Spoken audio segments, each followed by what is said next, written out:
Welcome back to the Benning Report. Our Ron Andrus recently spent time out with the 3rd Battalion 75th Ranger Regiment as they train up for their 15th deployment.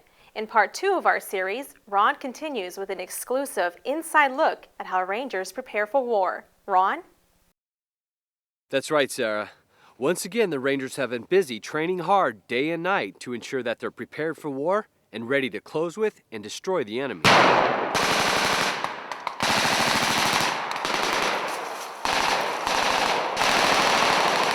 We train them hard in preparation for going to combat. The 75th Ranger Regiment is the U.S. Army's premier, rapidly deployable, light infantry special operations fighting force specializing in raids and assault missions deep inside enemy lines. A Ranger is a pretty elite soldier in today's Army. He's been specially selected and assessed. He has volunteered to come here first of all. He's volunteered for training above and beyond what any infantryman is required to have. They're smart, they're dedicated, and they volunteer to go to a unit that they know and the unit's mission in Afghanistan requires us to be in close contact with the enemy. Spearheading the fight and ready to roll at a moment's notice, day or night, Rangers train hard and deploy often. We have people with tremendous combat experience in this organization. 3rd Battalion will do its 15th deployment in support of the global war on terrorism.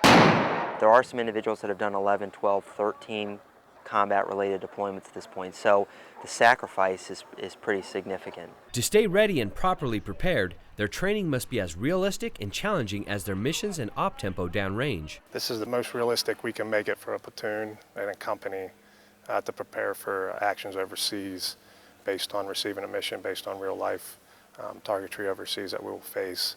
With the environment or terrain that we have afforded. We bring in a lot of realism based on limited sleep. These guys just got off a target, got done with their SSC debrief roughly around 2 in the morning, and they received their mission an hour later for this one. So we're just getting them used to going through the process, receiving the mission, coming over to the plant, issuing the order, and initiating movement. So it's not the first time they see it again overseas, so they kind of knock the rust off to prepare for combat. During their train-up, Rangers will employ and fine-tune their SOPs and TTPs to make sure everyone's up to speed and ready to roll. We throw a lot at them based on a lot of different scenarios, a lot of role players where they have to implement their tactical questioning on target that leads them to find the targeted individual. And then different enablers that we have, such as the interpreters.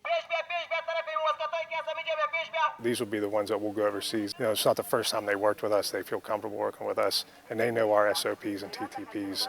So it's kind of like lockstep when we get over there. They're not asking questions. They're not looking left and right to figure something out. They know where they need to go and what they need to do. The 75th Ranger Regiment moves 100 miles an hour, 24/7, 365, and are always looking for the Army's finest to accomplish their mission. We're always actively recruiting. It's kind of like a Fortune 500 company that might always be kind of looking for the best available people. There's some specialty MOSs out there, some skill sets that we were in great demand for here. They're officers at their basic courses and in the first unit of assignment, supply specialists, commo specialists, and there's a certain set of standards you've got to meet to come here. You know, for people that desire good leadership and to serve in an organization that has high standards and discipline, that appeals to them regardless of their MOS. If you're a strong head on you, you're common sense driven, you know, we're going to train you.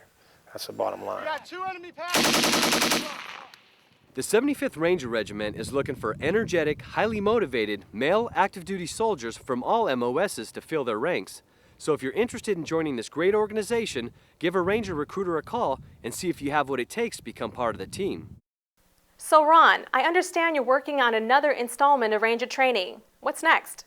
Well, Sarah, if you've ever heard anyone say Rangers own the night, you'll definitely understand why in the next installment of Live Fire. I was able to follow and capture these guys with night vision as they work in complete darkness. And I'll tell you what, it's pretty amazing to watch, so you're definitely going to want to tune in for this one.